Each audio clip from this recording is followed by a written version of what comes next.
এখানে আসার পরে মনে হচ্ছে যে আমরাই সবার আগে চলে আসছি। এখানে এসে দেখি সব ফাঁকা। তারপরে চলে গেলাম একটু ছাদে, দিশা টাওয়ারের টপ ফ্লোরে, ওখানে যে একটু হাঁটাহাঁটি করলাম। আসসালামু আলাইকুম এভরিওয়ান, কি অবস্থা সবার, কেমন আছেন সবাই? আশা করি সবাই ভালো আছেন, আর আমি আলহামদুলিল্লাহ ভালো আছি। আজকে আমরা যাওয়ার কথা হচ্ছে একটা ইভেন্টে, সেখানে আমাদের যাওয়ার কথা 7টা থেকে 7:30টার মধ্যে। তাই আর কি মাগরিবের নামাজটা শেষ করে আমরা বাসা থেকে বের হয়ে পড়লাম। অবশ্য আমি একাই আছি, বাসা থেকে বাইকটা নিয়ে আমি একাই বের হয়ে পড়েছি, আর আমি শহরের মধ্যে প্রায় চলে এসেছি। আর আরেকটা বিষয়, সেটা হলো কুষ্টিয়া শহর দিন যত যাচ্ছে ততই যেন কুষ্টিয়া শহরটা অনেক উন্নত হয়ে যাচ্ছে। বাসা থেকে দিশা টাওয়ারের সামনে পর্যন্ত আসতে আমার সময় লাগলো মাত্র 15 মিনিট, আর এই 15 মিনিটের মধ্যে আমি দিশা টাওয়ারের সামনে চলে আসছি। এখন শুধু ভিতরে ঢোকা বাকি। তারপরে ভাই ভিতরে ঢোকার পর আমি তো পুরাই একেবারে অবাক হয়ে গেছি যে আমাদের আসার কথা ছিল 7টা 7:30টার মধ্যে, এখনো কেউ আসে নাই। তার মানে যারা আসবে তারা কত লেট করে আসবে। অবশ্য এইরকম ইভেন্ট এর আগে কখনো আসে নাই, তো এই জন্য ধারণাটা কম। পরে বিষয়টা জানতে পারলাম যে শহরের মানুষ সবসময় তারা প্রায় রাতের এশার নামাজের পরে বা হচ্ছে 10টার আগ দিয়ে বা 10টার সময়, এই সময়টাতে তারা এই ইভেন্ট গুলাতে জয়েন করে।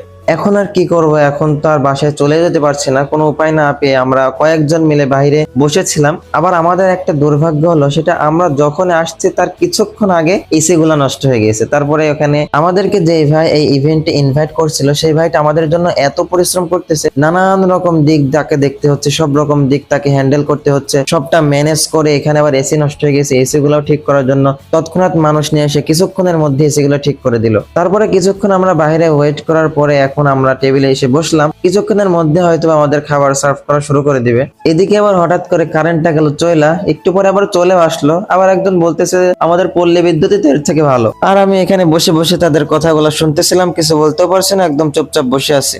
অবশেষে আমাদের খাবার সার্ভ করা শুরু করলো। প্রথমে আমাদের বোরহানি দিল, তারপরে রোস্ট দিল, তারপরে টিকিয়া দিল, তারপরে কাচ্চি দিল। অন্য জায়গার তুলনায় এখানকার খাবারটা অনেক বেশি সুন্দর ছিল এবং অনেক বেশি ভালো ছিল। কিছুক্ষণের মধ্যে আমরা খাওয়া দাওয়া শেষ করে এখন একটু বাইরে দিয়ে বসি, তারপরে দেখা যাবে। বাইরে এসে বসার পরে মনে হচ্ছিল যে ভেতরটা একটু গরমের মধ্যে ঘেমে যাচ্ছে। তাই আর কি মনে হলো যে এখানে বেশিক্ষণ থাকা যাবে না, থাকলে পুরোটাই ভিজে যাব। পরে ভাবলাম যে যেহেতু দিশা টাওয়ারের টপ ফ্লোরে একটু ফাঁকা জায়গা আছে, ওখান থেকে ঘুরে আসি। যেই কথা সেই কাজ, আমরা চলে আসলাম দিশা টাওয়ারের টপ ফ্লোরে। আর এখানে আসার পরে আমার শরীরের সাথে সাথে মনটাও কেমন জানি ভালো হয়ে গেল, কারণ এখানকার প্রাকৃতিক যে সৌন্দর্যটা সেটা আপনাকে মুগ্ধ হতে বাধ্য করবে। এখানকার নাম হচ্ছে জেন গার্ডেন, আপনারা জেনে থাকবেন যারা কুষ্টিয়া অঞ্চলের মানুষ আছেন। আর আমি শুনেছি যে এই প্লেসটা তৈরি করতে প্রায় 6 থেকে 7 মাস টানা পরিশ্রম করছে। টানা পরিশ্রম করার পরে এই গাছগুলা তৈরি হয়েছে, এই গাছগুলা বড় হয়েছে, তারপরে কাটিং ফিটিং করে একটা সৌন্দর্য আনতে 6 থেকে 7 মাস পরে এইরকম একটা শেপে আসছে। আপনারা যদি কেউ মনে করে থাকেন এগুলা কৃত্রিম গাছ, এগুলা কৃত্রিম গাছের কোনো কিছুই নাই এখানে।